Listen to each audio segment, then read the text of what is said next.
Programang ito ay rated SPG, striktong patnubay at gabay ng magulang ang kailangan. Hindi makatulog si Rigor sa kakaisip kay Tanggol.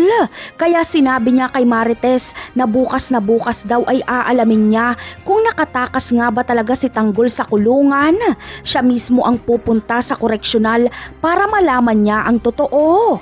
Hindi siya umaasa sa impormasyon na ibibigay ni Colonel Suarez dahil posibleng hindi ito totoo. Sa kabilang banda naman ay selos nga si Bubbles kay Mokang. Alam ni Tanggol na nagsiselos si Bubbles kaya galit ito kay Mokang. Ngunit makikiusap si Tanggol kay Bubbles na tulungan nila si Mokang dahil nangangailangan ito ng tulong.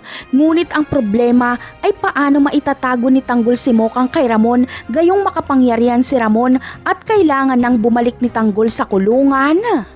Iisang paraan lang ang naiisip ni Tanggol. Ito ay ang humingi ng tulong kay Chief Espinas. Isasama ni Tanggol si Mokang sa selda at makikiusap siya kay Espinas na tulungan siyang itago si Mokang. At kapalit nito ay magiging tapat siya kay Espinas at susundin niya lahat ng ipinag-uutos nito.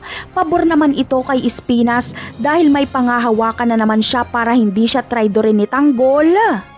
Sa tingin nyo, gagawin nga kaya ito ni Tanggol at papayag naman kaya si Mokang na patuloy na sundin ni Tanggol si Espinas para pumaslang para lang maitago siya kay Ramon?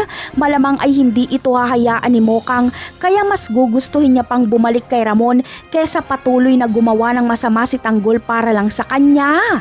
Napakarami pa nating dapat abangan sa mga susunod na episode. Paalam!